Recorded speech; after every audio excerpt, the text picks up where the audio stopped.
Hi, I'm Steve Damasco, the Grandmaster Steve Damasco Shaolin Studios. Welcome.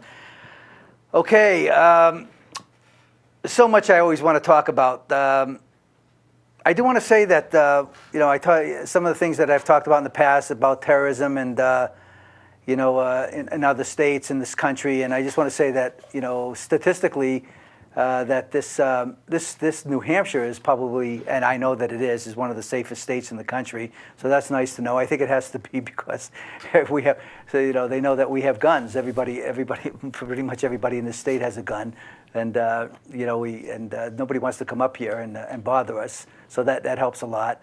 So, but we are one of the safest states in the United States, and that's a nice thing to know. And we've had a great winter. And very little snow. I feel bad for the snowplow people because they make a good living off of that. It's like 55 degrees today, so that's a wonderful thing. But I do want to say that I talk a lot about education, and the last show I talked about sexual abuse in colleges, and I promised that I would talk about sexual abuse in high schools and maybe middle school and other schools. And I have a lot of stats. I do a lot of research, and because of my connection with education, I have the ability to get a lot of insight on talking to professionals. And I don't mention names, and I don't mention schools and professionals that I do talk to. And a lot of people also ask me, like, well, how does this all tie into like what I do for a living in terms of martial arts and so forth? And it all kind of ties together, and I'll explain that later. But I want to say that these shows that I talk about, that they're definitely not for children. So if you have any children watching this show, you shouldn't let children watch these shows because it's not geared for children at all. I talk about these things for you as parents and as grandparents, so you can talk to your children, obviously children that have children, so that you can inform them and tell them to watch these shows, or you can record them. But I want to talk about things that go on in schools. And again, I want to talk about education and how this all ties in. I read some more things about bullying, and because that's a huge subject, and I'm writing another book on this. Whether I publish this or not, I haven't decided yet. But they keep telling us in the media and the things that I read online that how bullying is also declining, and it is not declining. I don't care how much I read about this or what they're saying about this. It's not declining at all, at all. So regardless of what you read online or that it is declining, it's absolutely not declining. In fact, it's getting worse. And it's getting worse on all levels. And there are so many different things that tie into all of this, okay? Because of the sexual promiscuity, of the bullying, all of these things that I talk about all tie in together. Back when I was working in the administration, for the president of the United States Department of Education back in the late 90s and the early 2000s. The president of the United States had stated that we were failing miserably in high schools and in middle schools, and it was filtering down to the elementary schools in terms of education, that we were failing educationally, academically. And the reason for that, there were several reasons for that.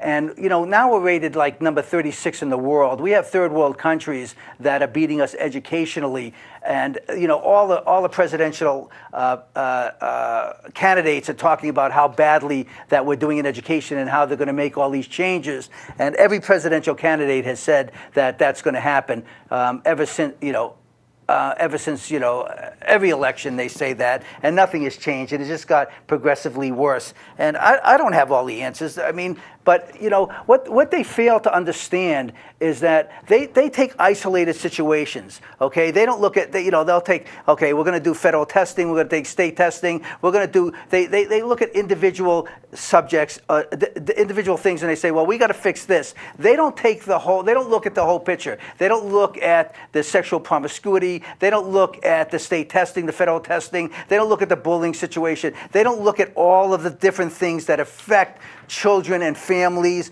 They don't, poverty levels. They don't look at every single one of these subjects. The number of families that have to work, that it takes two members of the families, the husband and the wife, to work in order to support the families. Okay, the amount of time that it takes, you know, that when a woman has to have a child, okay, that she only gets X amount of time off from work in order to have the child, and then they have to go into daycare. They don't look at the amount of the cost that it takes for a parent to pay for daycare, okay, and all of these factors all add up together, okay, that contribute to a child being educated. All of these things that contribute to academic achievement, okay? And when you look at the big giant picture, okay, all of these things have to be looked at and attacked together. And when you look at the whole giant picture and say, how does every one of these factors affect education, okay? Because it's not the teacher. We're not educating teachers. It's not the teacher's fault. You know, teachers get into educating children not because they get summers off. We always used to joke about that. And remember that I've been in education and talking and lecturing teachers and educators for, what, 30 years now? I don't even know. I mean, thousands of teachers. I mean, as you know, I've lectured in schools for 30 years, and thousands and thousands of teachers in school districts. And teachers are not getting educated any less than they were 30, 40 years ago. As a matter of fact, that's even gotten better. They've come up with better techniques and better ways of educating teachers. But they got into it because they wanted to teach. They wanted to. They had a love for children. They had a love for education. So they're not getting into teaching because they just want summers off. And you know, it's not that they get out at 3:30, because they don't get out at 3:30. They have to be on committees. They spend a tremendous amount of time in school, well beyond 3 o'clock or 3:30 in the afternoon. So the time involved in being a teacher is well beyond the getting summers off, and well beyond 3:30. And you have to be a very dedicated individual to be a school teacher today. And they have to deal with a tremendous amount of issues beyond education, the emotional issues that children are dealing with today, and inclusion is a very, very big issue with kids today. You got teachers that inclusion is a big issue. I mean, in terms of ADD, ADHD, you know, children that are you know, behavioral disorders. I can't begin to tell you how many teachers I talk to that are trying to educate children, and they've got kids that have ADD, ADHD, learning disabilities. You know, I mean, that they'll have a specialist come in for an hour once a week, or twice a week, or 1 hour a day, and they're trying to teach. I mean, there is so many. Inclusion is a big issue in terms of trying to educate 15 or 20 or 17 kids, whatever that number is. I mean, you know, there are just so many issues that are involved in educating kids today. So it's not the teacher's fault. And then, you know, you got the vice principals, you got the principals that are dealing with lawsuits and worried about unions and saying certain things to teachers that they can't say. I mean, it's just a mess. And you wonder why that there's 30, you know, we're rated number 36 in the world. We got third world countries that are beating us in the education system. I was listening to this famous professor, a world-renowned professor. I don't want to use her name, and her quote was that middle schools are a breeding ground for academic failure. I mean, it's just incredible. So, you know, I'm sitting here talking to you about all this negative stuff, but, you know, and I just hope that this new president, whoever that person is, you know, really will look at the entire picture and look at each individual situation that affects the academic world, okay, in terms of education, okay, and that they look at that whole picture and bring it all together and really do something that's going to change, because nothing has changed, and we're getting progressively worse. You know, when we came to school violence, you know, when I was working in that administration, and we had the school shootings, which, obviously that hasn't gotten any better. It really hasn't gotten any better. And the president had had me lecturing all over the country. They were holding these seminars all over the country and active shooter conferences, and then we had another big shooting, and they said, okay, the President of the United States said, okay, we're going to have this big conference at the White House, which I spoke at, the President spoke at, the Vice President spoke at. They had all kinds of, it was the biggest conference in the United States at the White House. I mean, it was covered by the media. And, out of all of those meetings, I mean, the intentions were good, but nothing came out of that. You know what came out of that? They decided that kids had to have more of a say in what goes on in their schools, and that was the answer to this problem. I mean, really? Kids had to have more of a say of what goes on in their schools, and that was going to help the situation of bullying and active shooters. I mean, really? I mean, what came out of that? How many shootings have we had since 2003 or 2002? I mean, nothing. I mean, nothing came out of that. So we really have to be really proactive. And I guess my point in all of this, in making these statements, is that, we've got some serious decisions to make. We have elections coming up, and this country's very tired of politicians, as I am. And I was on the inside. I saw it. I was at the White House. I was in the Oval Office. I was at the inaugural ball. I saw things, on the inside that I ate in the White House. I saw things that most people don't ever get to see. I was no threat to anybody because I had no political agenda. And at one point, they actually wanted me to run for Congress in Connecticut. And I talked to my good friend. And again, I'm non-political. I'm registered as an independent. And they wanted me to run for Congress in Connecticut. It was pretty funny. And I went to my friend, whom some people don't like. I love her. Her name was Rosa DeLauro. And I said, Rosa, they want me to run for Congress in Connecticut. And I said, what's your opinion? That I was going to get backed by the and I'm not a Democrat. I was actually a Democratic position, and no, I was a Republican at the time. Again, I was an independent, and they said she said, Steve, you know what? She said you could probably win. You were going to get backed by the president of the Democratic Party, and you would have got backed by the president at that point. And she said, when you're a politician, you have to answer to everybody, and you're not very good at answering to everybody. And I don't think you'd be good at that. And she was right. And I didn't run. So, so my point in all of this is that we got some really serious decisions to make here for this next presidency. I don't know. I don't know who to believe anymore.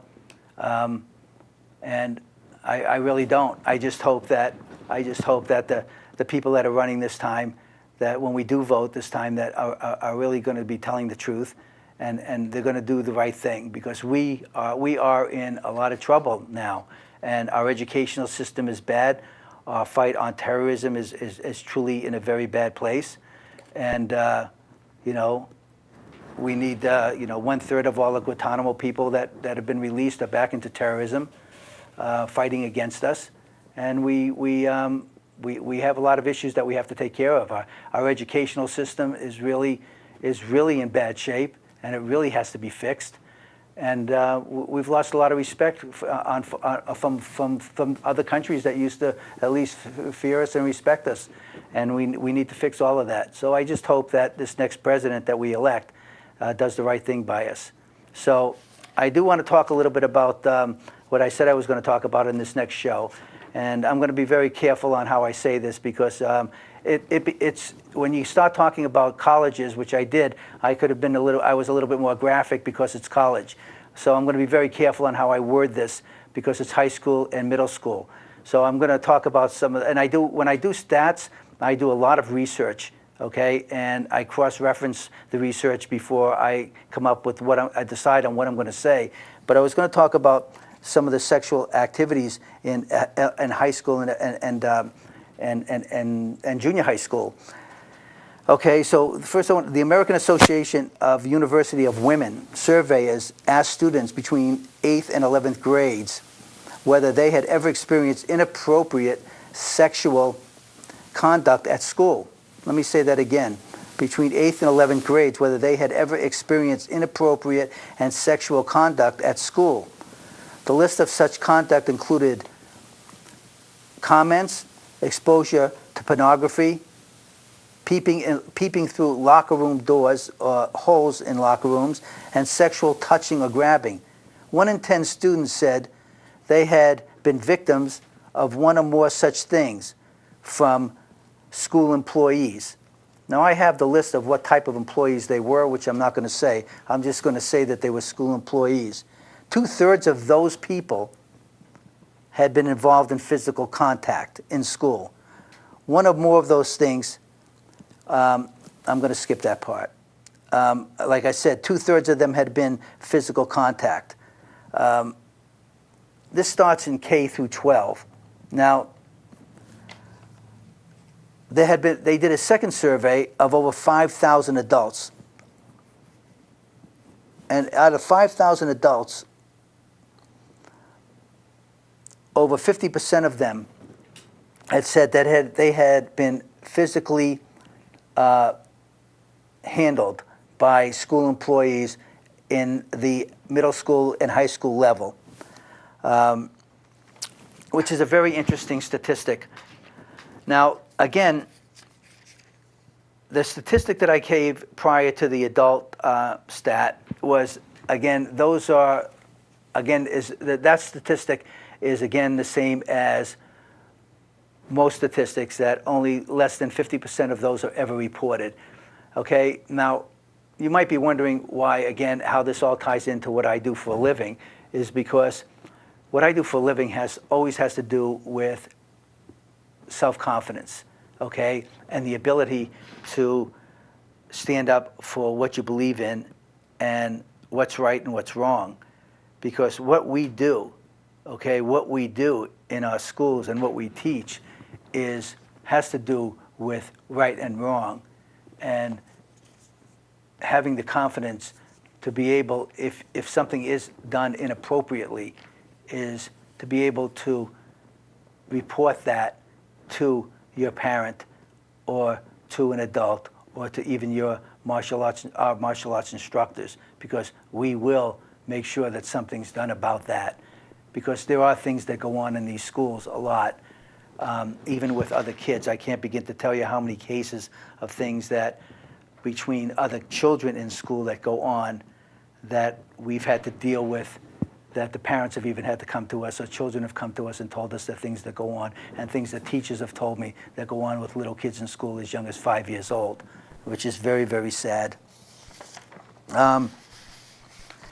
As of November 12th of last year, the U.S. Department of Education's Office of Civil Rights was investigating 24 elementary and secondary schools for potential mishandling of sexual violent incidences under the Title IX, education amendments, which came out in 1972. Most parents don't even know what Title IX is. Okay, it's been around since 1972. 87 post-secondary institutions are under the Title IX investigation. 87 post-secondary schools are currently under investigation for Title IX offenses involving sexual violence, and that's sexual violence. Title IX prohibits discrimination on the basis of sex in educational environments, sexual harassment, and sexual violence. Pretty sad.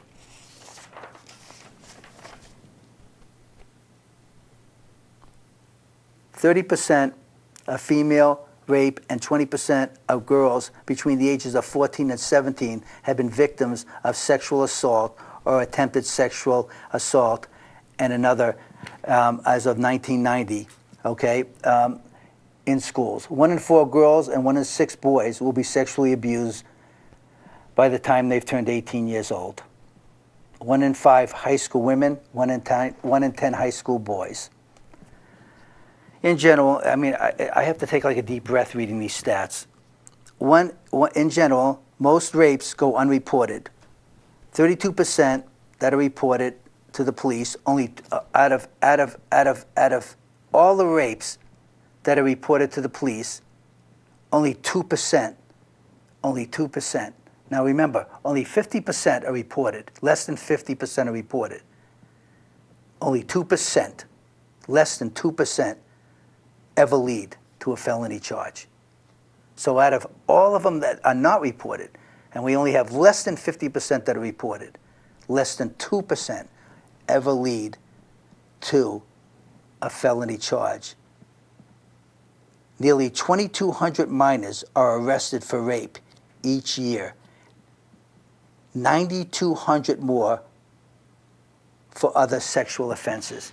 So 2,200 are arrested every single year for offenses. Okay, those are the ones that are reported, caught. Less than 2% are ever convicted, which tells you, gives you the major reason of why these things are not reported. So let's look at that. I don't even need to. How much time do I have left? 7 minutes. Okay. This tells you why these things are not reported. Okay. First of all, there are a multitude of reasons why they're not reported. The humiliation, fear of getting raped again, fear of retaliation with another family member, fear of another family member getting beat up or hurt, then having to deal with, I can tell you stories, okay, of women that have reported it in certain areas of the country, okay, and then going to the police departments, okay, and then again, this has nothing to do bad about police. I work with law enforcement, and there's a lot of good ones.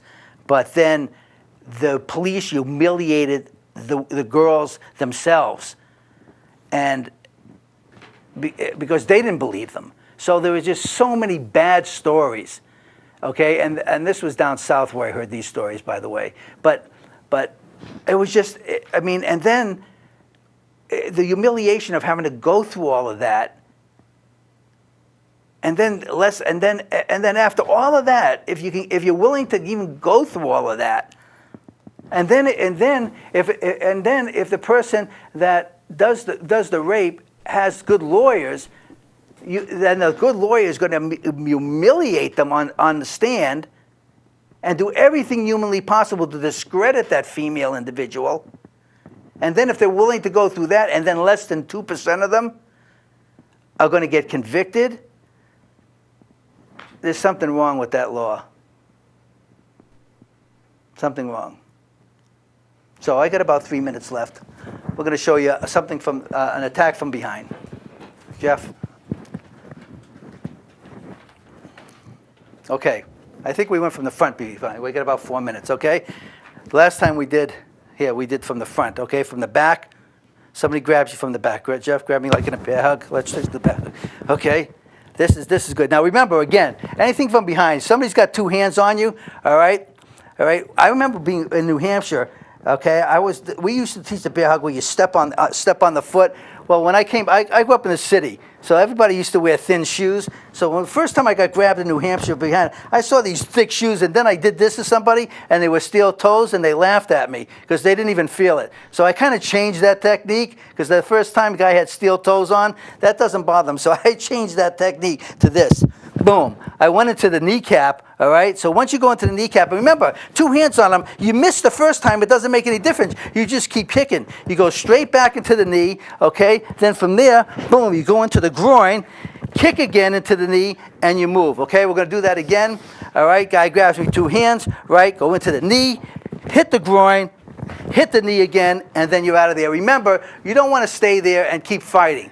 Here, grab again, one, knee, groin, knee. Don't drop your mic when that happens, okay? Again. Okay, now we're going to go for the throat. Somebody grabs you around. Now let's do this one. No, this one, like right around here. All right, we're gonna do this. Okay, this is here. Again, 2 hands here. This is a little bit better. It's hard if they pull you back like this because you can't kick from here.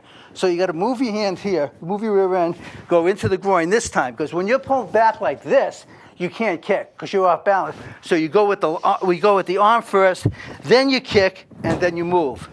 And then you drop your mic again. Okay? Don't wear a mic, okay, when you're out in the street.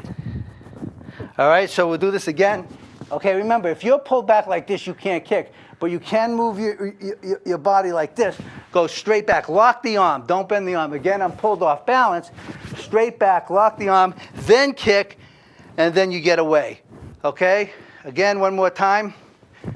Here, move, lock, hit, kick, and then you move away. So we had the bear hug. We'll do the bear hug again. With the bear hug, I can kick. Okay, then you hit the groin, kick again, and then you move. You okay, Jeff? Okay. Deep breaths, sir, deep breaths. Deep breaths. Okay, now we did the bear hug, we did the throat. Now we did that one. Jeff likes this, the marine choke here. Let me see, what else can we do? Okay, we can do, oh, the headlock. I like the headlock. I got another minute. Okay, the headlock, I love the headlock. Okay, I wish I had this when I was in school because they used to do this to me in school. I would have paid my lunch money for a year for this, although I never really had lunch money. Okay, I was on welfare then. Okay, here. You know, the groin is right here. I love this technique. Boom, right? You go to the groin, all right? Boom, hit the head, okay? And this is a beautiful technique, okay? I know I got to go, Rick, okay? Right, one more. Hit the groin. Boom, I just hit his leg instead. Bang, do the Italian face strike, okay? And you're all set. All right, good. You ready? Thank you very much.